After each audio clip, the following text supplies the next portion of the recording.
I relate heavily with Maresca. I have nothing against him, but whatever is happening to him, how he thinks, he reminds me of a time. I'm not saying it's a similar situation, but it reminds me of a time when we were learning coding, and sometimes you will code something and it will come off so good, and you'll feel because you have done something and there's no bug, there's nothing that you need to go and change. Like the project is so good, and you do the next project and you do the other project, and you get that confidence, that competence, confidence from competence. And to some extent, you start overrating yourself. You feel like I could just do anything and everything will happen correctly.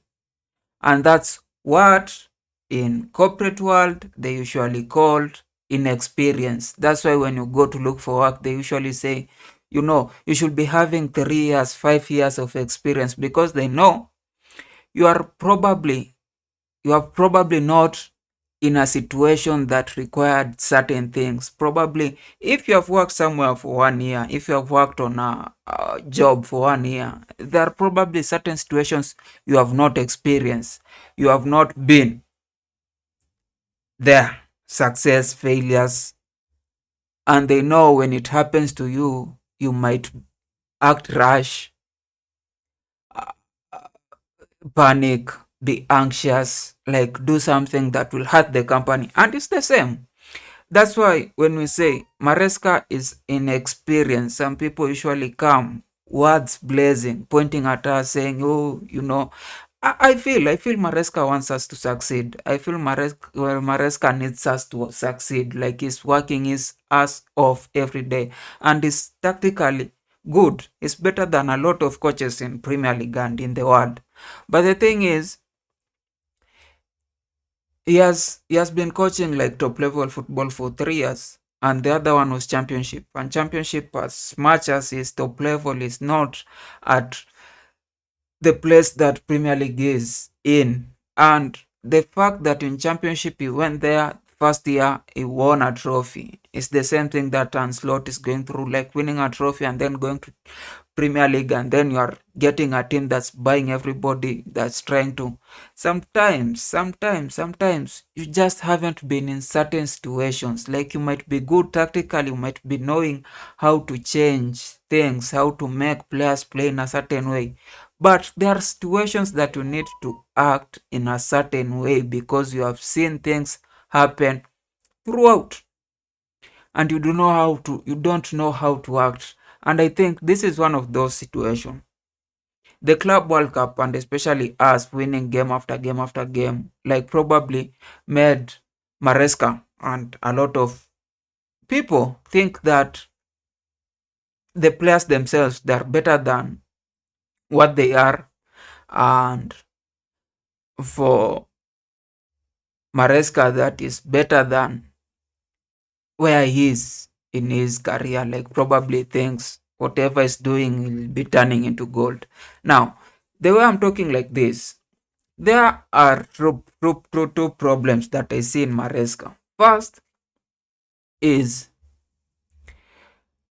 he thinks there are two kinds of games. And this is very important to see, and I hope somebody close to him sees these videos and tells him that throughout last season and even this season, we have always had these two kinds of games.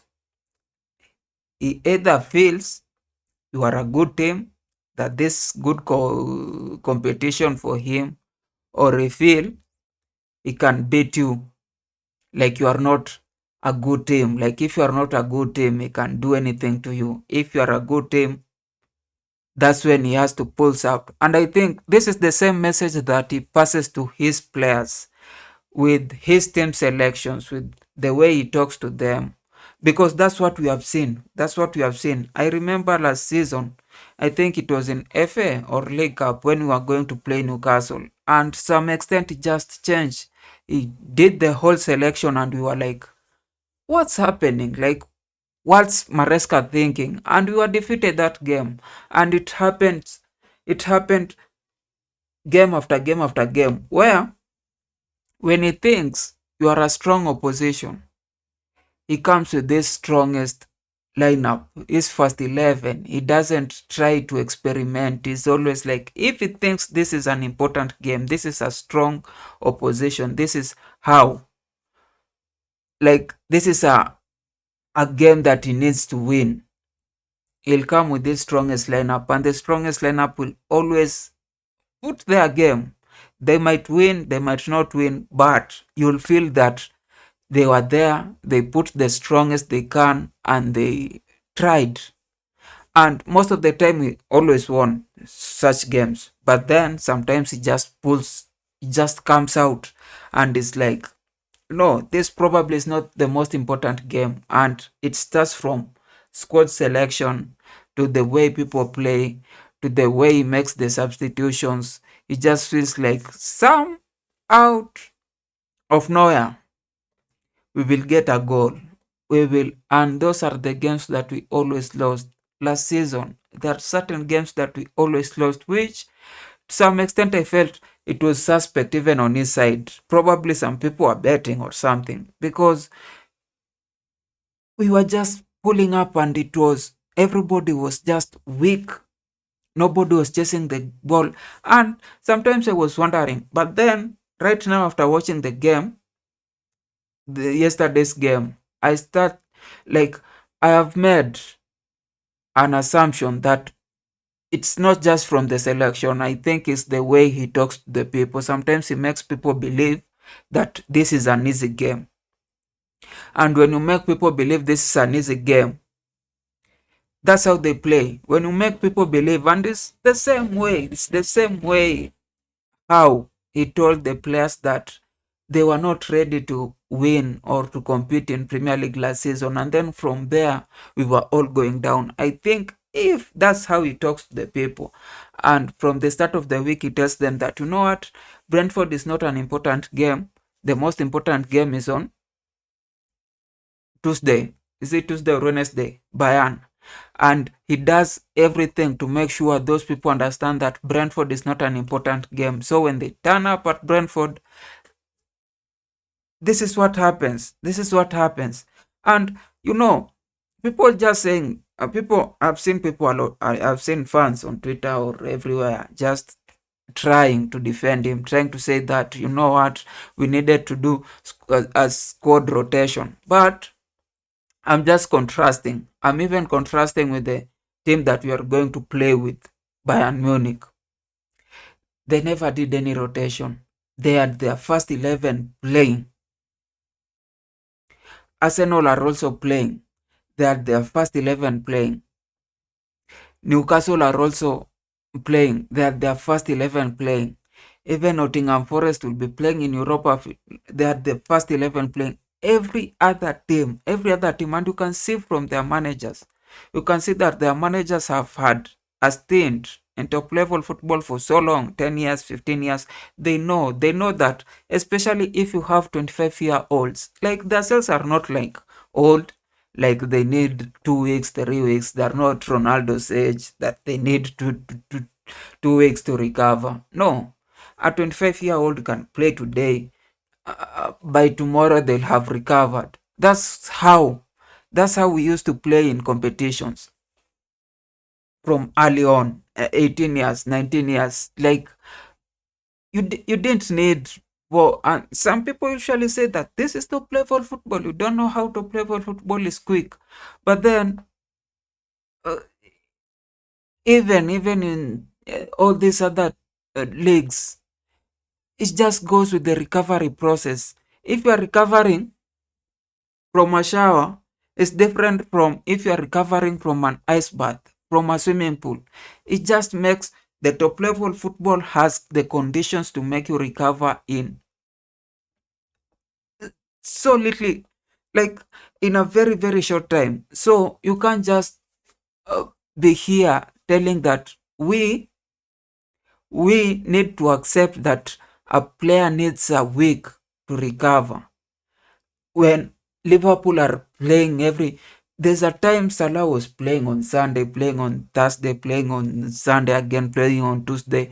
Like it was 4 games in 2 weeks, and his levels were not coming down.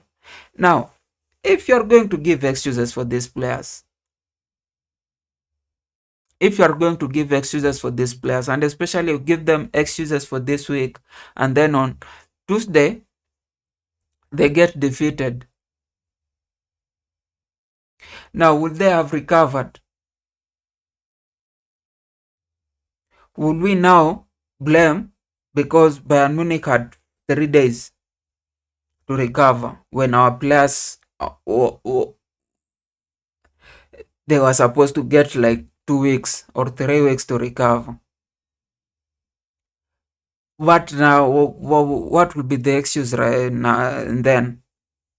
Will it be tactics? Will it be because we have traveled to Germany? Will it be because what will be the excuse? Like, Maresca needs to learn that these players are young and they can play in, week out. And if they have to be rotated, because they should start the game, make sure we have started the way. If we had the first goal, and then just we calm down the way we have been calming down and just playing the way we do, this will be an easy fixture. This will not have been a harder fixture. And the thing is, these fixtures usually come to cost you at the end. People don't know, but at the end, these fixtures will cost us. We'll reach a point where we need those two points. We reach a point where Liverpool have beaten Brentford home and away. Arsenal have beaten Brentford home and away. Those are 6 points, 6 points, and you have drawn home and away. Those are 2 points. So we have lost 4 points on that team. And it will not be, if we continue playing this way, if we continue making excuses that we need this kind of rotations, play the best team. Make sure that whenever we are subbing somebody, it's because like we have seen, he needs some recovery. Even Lamine Yamal and the Pedri, they were being played every other game.